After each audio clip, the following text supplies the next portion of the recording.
Assalamualaikum warahmatullahi wabarakatuh. Baru saja tadi saya menjadi salah satu narasumber dalam seminar yang dilaksanakan oleh Fakultas Hukum Universitas Tadulako dengan tema besarnya adalah tantangan keilmuan hukum dan isu-isu hukum pada masa pandemi COVID-19.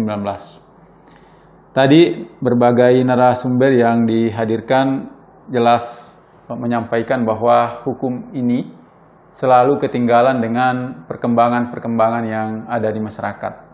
Jadi perkembangan kemasyarakatan, dinamika yang terjadi di masyarakat itu terlalu atau begitu cepat berkembang, sementara belum ada instrumen-instrumen hukum yang bisa menjangkau perkembangan-perkembangan itu. Nah, ini juga terkait dengan apa kondisi yang kita hadapi sekarang ini ketika pandemi COVID-19 menjadi salah satu problem yang dihadapi oleh masyarakat di muka bumi pada saat ini. Kita baru merasakan bahwa ternyata instrumen hukum yang kita punyai, instrumen hukum yang dimiliki oleh berbagai negara, sekira tidak saja Indonesia, ternyata tidak cukup untuk menjawab persoalan-persoalan yang ditimbulkan oleh COVID-19. Sehingga kemudian negara mengeluarkan peraturan perundang-undangan yang bersifat darurat seperti peraturan pemerintah pengganti undang-undang. Nah, itu semua dikeluarkan ketika negara menghadapi situasi-situasi yang tidak diprediksi atau situasi yang sifatnya darurat. Nah, pada kesempatan ini saya juga barusan membaca sebuah buku yang ditulis oleh Yuval Noah Harari dengan judul Homo Deus. Ini merupakan kelanjutan dari Homo Sapiens yang juga ditulis oleh Yuval Noah Harari ini. Nah, terinspirasi dari informasi yang disampaikan teman-teman tadi di seminar yang saya ikuti, kemudian dipadukan dengan buku yang baru saya baca beberapa bagian ini, saya kemudian ingin menjawab satu pertanyaan yang sering diajukan oleh para pembelajar hukum atau sering diajukan oleh mereka yang sebetulnya penasaran ingin belajar hukum. Dan saya kira ini relevan dengan calon-calon mahasiswa yang hendak masuk di Fakultas Hukum saat ini. Pertanyaannya seperti ini. Apakah ketika kita kuliah di Fakultas Hukum atau ketika kita belajar ilmu hukum, apakah kita harus menghafal pasal-pasal yang ada di undang-undang atau menghafal pasal-pasal yang menyebar di berbagai peraturan perundang-undangan? Dan mungkin ada mahasiswa atau anak-anak yang baru lulus SMA itu kemudian membatalkan niatnya untuk masuk Fakultas Hukum karena menganggap dirinya tidak kuat untuk menghafal pasal-pasal yang sangat banyak itu. Nah, oleh karena itu saya ingin tegaskan di sini bahwa sebenarnya kuliah di Fakultas Hukum itu tidak selalu identik dengan menghafal pasal-pasal yang ada di berbagai peraturan perundang-undangan. Nah, oleh karena itu, untuk menguatkan jawaban atas pertanyaan itu, saya ingin mengutip salah satu bagian dalam apa yang ditulis oleh Yuval Noah Harari terkait dengan sumber-sumber pengetahuan. Di sini di buku ini dijelaskan bahwa di abad pertengahan sumber pengetahuan itu salah satunya bersumber dari kitab suci dikali logika. Jadi sumber pengetahuan berasal dari kitab suci dikali logika. Artinya dikali bukan ditambah. Nanti saya akan jelaskan apa perbedaannya. Nah, maksudnya begini. Ketika orang ingin mendapatkan suatu pengetahuan atau informasi atau ingin menjawab sebuah pertanyaan yang harus diberikan jawaban, maka orang akan cenderung mencari jawaban itu, mencari jawaban-jawaban yang tersedia di kitab suci. Nah, kemudian dari bacaan informasi yang diberikan kitab suci itu kemudian akan dianalisis secara logika untuk memberikan jawaban atas sebuah pertanyaan. Misalnya di buku ini disebutkan tentang pertanyaan apakah bumi itu bulat atau apakah bumi itu datar. Nah, di sini bisa diajukan dua jawaban yang berbeda. Pandangan pertama mengatakan bahwa bumi itu datar, dan pandangan yang kedua mengatakan bahwa bumi itu bulat. Nah, cara kerja pandangan yang pertama dan kedua ini sebetulnya sama. Mereka mencari informasi yang ada di kitab suci, kemudian dikaitkan dengan logika yang mereka miliki. Nah, yang pertama ini mengatakan, dia mengutip Ayub 38, Tuhan bisa memegang ujung-ujung bumi dan orang-orang fasik dikebaskan darinya. Ketika disebut bahwa Tuhan bisa memegang ujung-ujung bumi, kata kuncinya di situ adalah ujung-ujung bumi. Nah, artinya kitab suci memberikan informasi bahwa bumi itu ada ujung-ujungnya.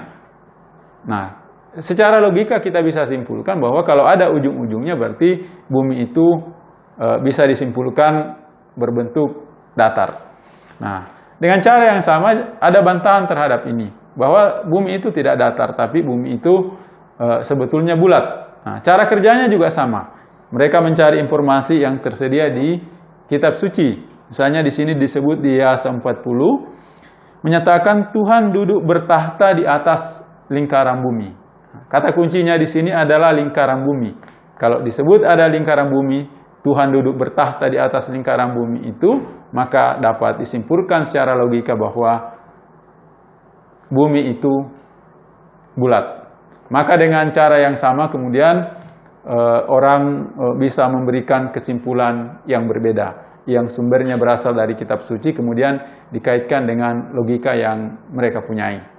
Nah, terhadap pertanyaan bahwa apakah belajar ilmu hukum itu harus menghafal begitu banyak pasal-pasal yang ada di undang-undang, ini kita bisa analogikan dengan apa yang disampaikan oleh atau dikutip oleh Yuval Noah Harari di tulisannya ini. Nah, pertama, kitab suci itu kan berisi tentang norma. Nah, kemudian logika itu berkaitan dengan analisis yang kita bisa berikan terhadap suatu pertanyaan atau permasalahan yang diajukan kepada kita.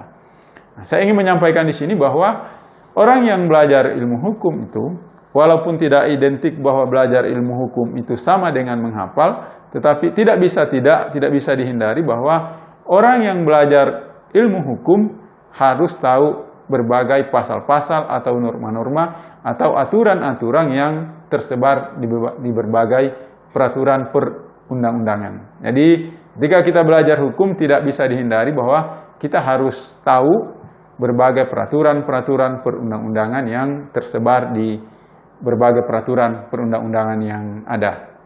Nah, inilah pentingnya di sini, makanya hukum itu selalu disebut sebagai ilmu yang bersifat normatif. Ketika kepada ahli hukum dihadapkan satu pertanyaan atau isu hukum yang harus dia selesaikan, maka ahli hukum tersebut harus mencari rujukannya yang ada di pasal-pasal yang ada di berbagai peraturan perundang-undangan.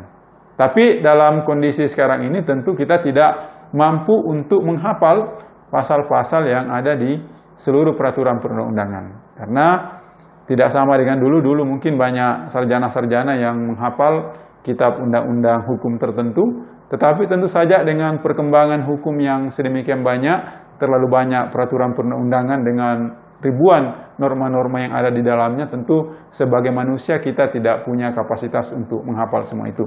Tapi alhamdulillah karena sekarang kita dibantu oleh mesin Google. Ketika kita membutuhkan satu peraturan perundang-undangan, kita ingin mencari ketentuan-ketentuan yang ada di dalamnya untuk menyelesaikan satu persoalan hukum yang dihadapkan kepada kita, maka kita bisa mencari di dengan bantuan mesin pencari yang ada di internet itu. Nah, tetapi ini tidak cukup.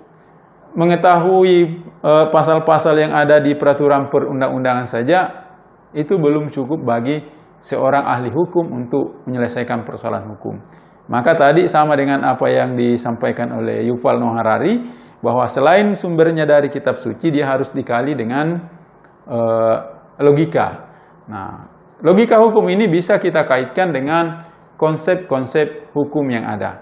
Nah, ketika kita bicara tentang konsep-konsep hukum, maka kita akan mengenal apa yang disebut sebagai subjek hukum, apa yang disebut sebagai objek hukum, apa itu peristiwa hukum, bagaimana hak dan kewajiban, bagaimana itu hubungan hukum, dan seterusnya, dan seterusnya. Nah, yang berkaitan dengan norma-norma tadi itu sifatnya sangat dinamis. Ada satu norma yang berlaku di satu kurun waktu tertentu, tapi kemudian menjadi tidak berlaku. Ada norma yang berlaku di wilayah tertentu, tapi di tempat lain tidak berlaku. Sehingga norma ini bersifat dinamis sesuai dengan perkembangan suatu masyarakat. Tapi terhadap konsep-konsep hukum yang saya kategorikan tadi masuk dalam kategori logika yang kalau dikaitkan dengan bacaan yang ada ini, itu relatif bersifat statis, dia tidak banyak berubah. Bahwa dari dulu konsep-konsep dasar tentang hukum itu tidak berubah. Objek hukum, yang mana menjadi subjek hukum, objek hukum, walaupun mungkin berubah tetapi relatif perubahannya itu tidak sangat drastis atau tidak begitu cepat. Nah, apa itu peristiwa hukum, kemudian hak dan kewajiban, tanggung jawab hukum dan seterusnya, itulah tadi yang membantu kita untuk menganalisa berbagai pasal-pasal yang disediakan oleh instrumen peraturan perundang-undangan. Nah, oleh karena itu saya ingin menyebut di sini bahwa untuk belajar hukum dengan baik, maka tidak boleh tidak sama dengan apa yang disampaikan di Yuval Noah Harari ini, bahwa kitab suci dikali pengetahuan ini sumbernya kitab suci dikali logika. Artinya kalau dia dikali banyak menghafal isi-isi atau kaidah-kaidah yang ada di dalam kitab suci, itu menjadi tidak berarti kalau kita tidak punya logika yang cukup untuk menerjemahkan kaidah-kaidah yang ada di dalam kitab suci tadi. Nah, demikian juga sebaliknya, walaupun kita memiliki tingkat pengetahuan dan logika yang cukup bagus, tapi kalau kita tidak punya basic terhadap norma-norma atau kaidah-kaidah yang ada di dalam kitab suci, itu juga tidak cukup untuk menjadi satu sumber pengetahuan. Makanya disebut di sini kali. Artinya kalau salah satu di antaranya nol, berarti yang lainnya juga menjadi nol.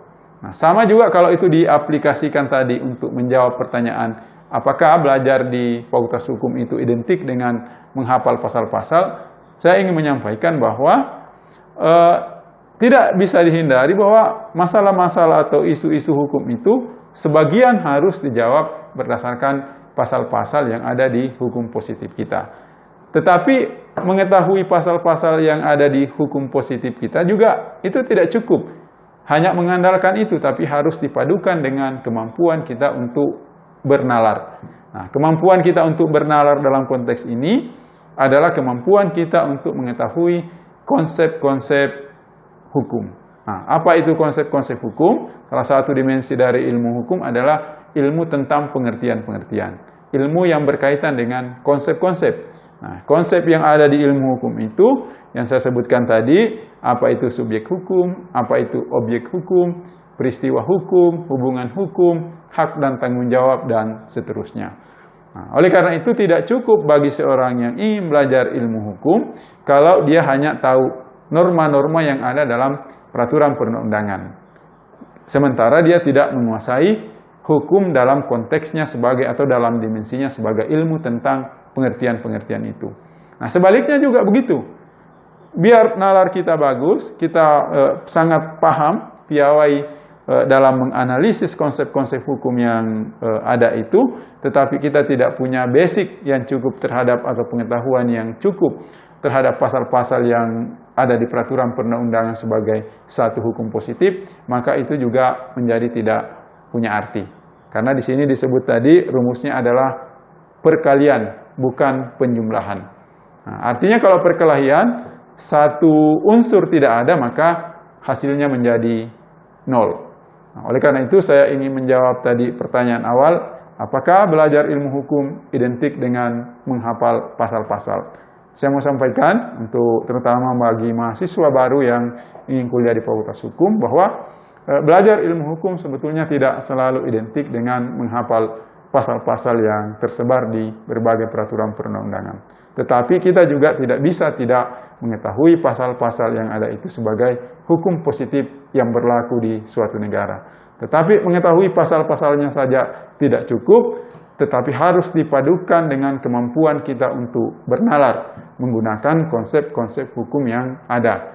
Nah, apa itu konsep-konsep hukum? Saya sudah jelaskan tadi. Salah satu di antaranya adalah apa itu hak, apa itu kewajiban, yang mana itu subjek hukum, yang mana itu objek hukum, peristiwa hukum, dan seterusnya. Kalau ini bisa dipadukan secara baik, insya Allah kita bisa mempelajari hukum secara baik pula.